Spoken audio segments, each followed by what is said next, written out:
اعوذ باللہ من الشیطان الرجیم۔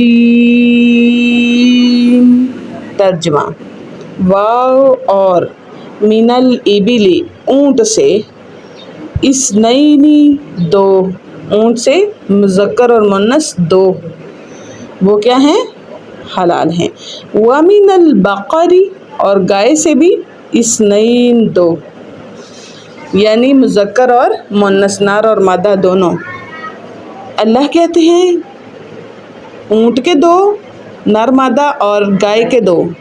بتلائیے میرے نبی ان سے پوچھئے، قل پوچھئے، الذکرین کیا یہ دونوں مادائیں نر جو ہیں اونٹ اور گائے کا، یہ حرام اللہ نے کیے ہیں کیا؟ ام الانثیین یا پھر وہ ان کی جو ہیں مادائیں وہ حرام کی ہیں، یا پھر وہ مادائیں جن کے رحم بچوں کو اٹھائے ہوئے ہیں وہ بچے حرام ہیں، یا وہ مشتملت کے مشتمل ہیں علیہ اوپر اس کے ارحام الانثیین ان دو ماداؤں کے رحم، جن بچوں کو دو ماداؤں کے رحم نے لپیٹا ہوا ہے کیا وہ دونوں حرام ہیں؟ اللہ یہاں پہ سوالیہ کوشچن پوچھ رہے ہیں کہ کیا وہ دونوں نر حرام ہیں یا مادہ یا ان کے بچے؟ اب ان کے پاس کوئی جواب نہیں، کیونکہ یہ ایسا تو کہتے ہی نہیں ہیں، یہ تو کسی ایک کے بھی قائل نہیں، یہ تینوں کو حلال کہتے ہیں اور پھر جس کو مرضی اندر سے حرام کہہ لیتے ہیں، اپنی مرضی کا دین چلایا ہوا ہے۔ ام کنتم شہداء یا پھر تم گواہ ہو، کیا تم اس وقت موجود تھے، گواہ تھے؟ اذ وصاکم اللہ بہذا، اذ جب وصا وصیت کی، کم تمہیں، اللہ نے، بہذا ان باتوں کی، جو باتیں اللہ کی طرف منسوب کر رہے ہو کیا واقعی اللہ نے کہا تھا تم اس وقت موجود تھے؟ اب یہ بھی ان کے پاس جواز نہیں ہے، ایسا بھی ان کے پاس کوئی علم نہیں ہے۔ اللہ کہتے ہیں تو پھر تو یہ ظلم ہوا نا، پھر تو یہ ظلم ہے، خود سے دین بناؤ اور کہو کہ اللہ نے بنایا ہے، یہ ظلم ہے، اللہ نے اسے ظلم کا۔ فمن پس کون ہے، اظلم زیادہ بڑا ظالم، یہ بڑا ظالم ہے شخص جو اللہ پہ جھوٹ بولتا ہے۔ اللہ نے کہا کوئی بڑا ظالم ہے، ممن افترا اس شخص سے بڑھ کے جس نے باندھ دیا اللہ پر کذبا جھوٹ۔ اللہ کہہ رہے ہیں کہ اس شخص سے بھی بڑا کوئی ظالم ہو سکتا ہے جس نے اللہ پر جھوٹ گھڑ دیا؟ انسانوں پر تو جھوٹ گھڑتے ہوئے ڈرنا چاہیے اللہ سے، تو جس نے اللہ پر ہی جھوٹ گھڑ دیا وہ سب سے بڑا ظالم۔ اور جھوٹ کیوں گھڑا بلا اللہ پر؟ اس لیے لیضل تاکہ وہ گمراہ کر دے، الناس لوگوں کو، بغیر علم بغیر علم کے، بغیر حقیقی علم کے وہ اللہ سے لوگوں کو دور ہٹا دے، سیدھے راستے سے گمراہ کر دے۔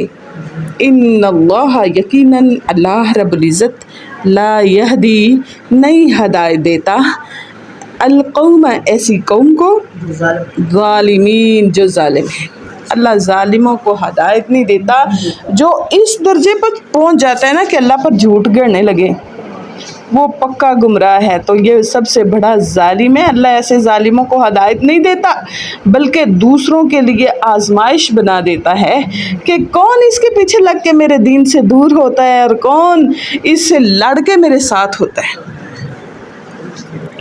ترجمہ دوبارہ سنیے، واو اور من الابل اونٹ سے، اثنین دو گائے یعنی نر اور مادہ، ومن البقر اور گائے سے، اثنین دو یعنی نر اور مادہ۔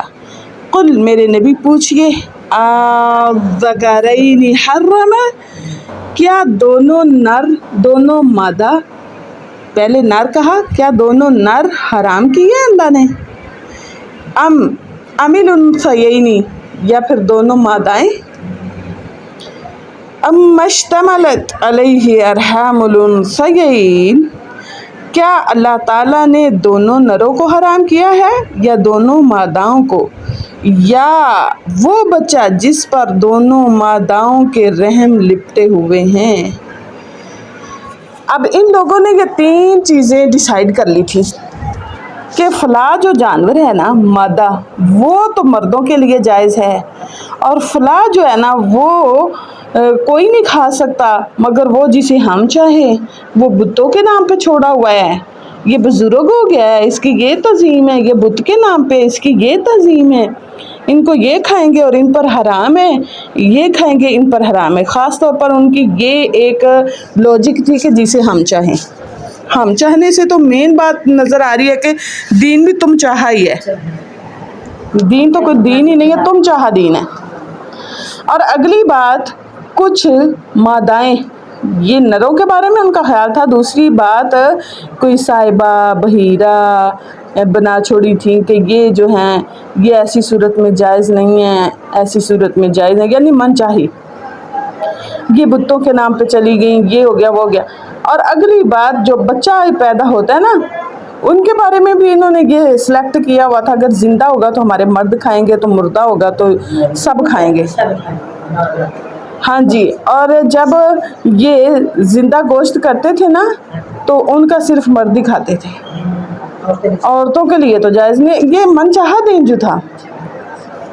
اب اللہ نے پوچھا کہ تم لوگ اگر ڈیسائیڈ کر ہی لیتے ہو کہ یہ نر حرام ہے، یہ مادہ حرام ہے، یہ بچہ حرام ہے، آخر اس کے پیچھے اصلیت کیا ہے؟ کہیں اللہ نے بھی ان تینوں میں سے کسی کو حرام کہا ہے؟ نہیں جواب ہے ان کے پاس۔ جب اللہ نے حرام نہیں کہا، نہیں کیا، تم کون ہو؟ اللہ نے تو حلال کیا، تم حرام کہتے ہو۔ تو یہ بات اللہ نے ان سے پوچھنے کے لیے کہ کیا تینوں میں سے اگر کسی کے بھی قائل ہو تو ہم سمجھیں گے کہ شاید کوئی چیز اندر سے حرام ہے۔ جب اللہ نے تینوں میں سے کسی کو حرام ہی نہیں کیا تو تم کیسے کسی ایک کو حرام کر سکتے ہو؟ تو پھر اللہ کہتے ہیں ان لوگوں کا کہنا ہے کہ یہ اللہ تعالیٰ نے سب کہا ہے اللہ پر جھوٹ۔ اللہ کہتے ہیں ذرا ان سے پوچھئے اذ وصاکم اللہ بہذا ام کنتم شہداء ام، یا پھر کنتم، تم تھے، شہداء حاضر اس وقت، اذ جب، وصا وصیت کی، کم تمہیں، اللہ نے، بہذا ان باتوں کی، فمن نہیں نہ کی، نہیں وصیت کی، نہ تم پاس تھے، تو یہ ظلم ہے۔ فمن پس کون ہے، اظلم بڑا ظالم، ممن اس شخص سے جس نے افترا کیا، جھوٹ بولا، علی اللہ اللہ پر، کذبا جھوٹ، اس لیے لیضل، ہاں جی، اللہ کہتے ہیں اس سے بڑا ظالم کون ہے، جس نے افترا کیا یعنی باندھ دیا، علی اللہ اللہ پر، کذبا جھوٹ، لیضل اس لیے کہ وہ گمراہ کر دے، الناس لوگوں کو، بغیر علم بغیر کسی تحقیقی علم کے، ان اللہ لا یہدی تو سن لیجئے اللہ ہدایت نہیں دیتا، القوم خاص کر ایسی قوم کو، الظالمین جو ظالم ہیں۔ اللہ ظالم لوگوں کو ہدایت نہیں دیتے بلکہ ان کو نشانہ عبرت بنا دیتے ہیں یا پھر آزمائش کا ذریعہ، تاکہ میں دیکھوں یہ لوگوں کو گمراہ کرتے ہیں تو کس کس کو کر پائیں گے بھلا، میرے لوگ تو گمراہ ہوں گے نہیں۔ اللہ نے تو شیطان کو چیلنج کر دیا تھا کہ میرے بندے تیرے پیچھے نہیں چلیں گے۔ تو یہ کون ہے؟ یہ بھی تو شیاطین کے بھائی ہیں نا۔ اللہ کے قرآن نے کہا ہے، میں نہیں کہہ رہی، اللہ کا قرآن کہتا ہے کہ وہ جنوں میں سے بھی ہیں اور انسانوں میں سے بھی ہیں، اور ایسے لوگ شیاطین، ایسے لوگ شیاطین ہی ہوتے ہیں جو اللہ کی راہ سے گمراہ کرتے ہیں، چاہے انہیں کچھ بھی پاپڑ بیلنا پڑے۔ یہ بھی پاپڑ ہی بیل رہے ہیں نا کہ اللہ نے یوں کہا، اللہ نے یوں کہا، حالانکہ اللہ نے تو ویسا کچھ نہیں کہا، اپنے پاس سے ہی باتیں بنائی جا رہے ہیں۔ اللہ تعالی ہدایت عطا فرمائے، آمین ثم آمین۔